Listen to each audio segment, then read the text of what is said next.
Hello बच्चों, let's read the following question. A particle is moving with constant speed v in xy plane as shown in figure. जैसे हमें xy plane में figure में show किया गया एक particle v speed के साथ इस डायरेक्शन में मूव कर रहा है.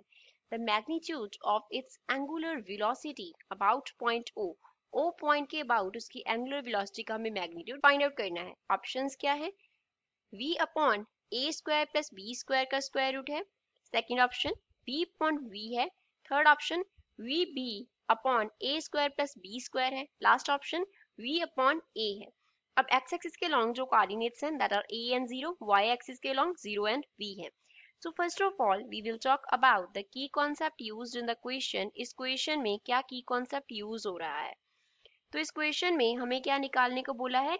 एंगुलर वेलोसिटी का मैग्नीट्यूड. तो जब हम एंगुलर वेलोसिटी निकालते हैं, एंगुलर वेलोसिटी वो कैसे निकालते हैं? It is simply ratio of linear velocity to perpendicular distance. Linear velocity divide by perpendicular distance. जिस पॉइंट से हम क्या निकाल रहे हैं, जिस पॉइंट से हम एंगुलर वेलोसिटी निकाल रहे हैं, उस पॉइंट से जिस पॉइंट के अबाउट निकाल रहे हैं वहां तक का परपेंडिकुलर जो डिस्टेंस है, यहाँ पे परपेंडिकुलर पॉइंट नहीं परपेंडिकुलर डिस्टेंस है. Perpendicular distance linear velocity bye perpendicular distance will be angular velocity. अब हम क्या करेंगे, इस क्वेश्चन को सॉल्व करते हैं. अब कंसिडर कर लो O से लेके इस पॉइंट तक का जो डिस्टेंस है वो हमारे पास R है.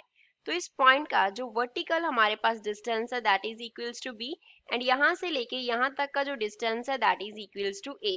तो अगर हमें r निकालना हो पहले तो पाइथागोरस थ्योरम से निकाल सकते हैं. r square will be equals to a square plus b square होगा. a square plus B square which means r का जो वैल्यू है वो कितना आ गया? Square root of a square plus b square होगा. पाइथागोरस थ्योरम से हमने यूज किया है बेस का स्क्वायर प्लस परपेंडिकुलर का स्क्वायर जो है वो हाइपोटेन्यूज के स्क्वायर के इक्वल होगा.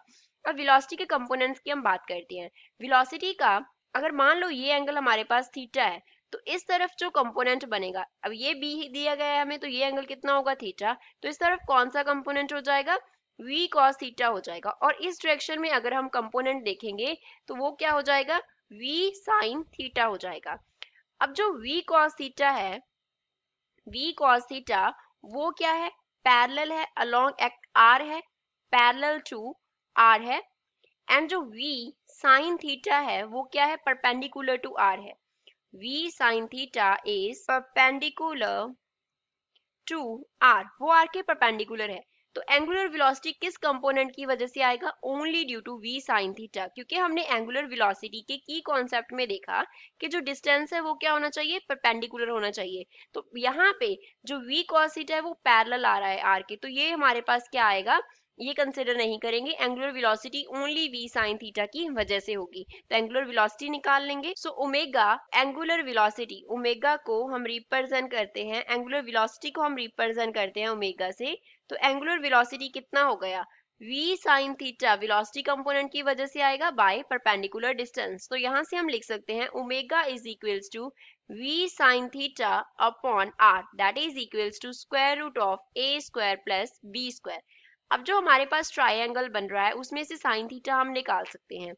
साइन थीटा किसके इक्वल होता है? Perpendicular that is b upon hypotenuse that is r. r कितना है? a square plus b square है. यहाँ पे हमने v अपॉन r के इक्वल लिखा है. तो इसको फिल कर देंगे ओमेगा की वैल्यू में. तो ओमेगा में क्या आ गया? v upon square root of a square plus b square साथ में v upon square root of a square plus b square आ गया. तो नीचे स्क्वायर रूट जो है वो मल्टीप्लाई होने के आफ्टर क्या हो जाएगा? खत्म हो जाएगा. So omega will be v b upon a square plus b square. तो ये हमारे पास एंगुलर वेलोसिटी का क्या आ गया? रिलेशन आ गया अबाउट पॉइंट O. तो गिवन ऑप्शन में से थर्ड इसका करेक्ट आंसर है. I hope you understood well. Thanks.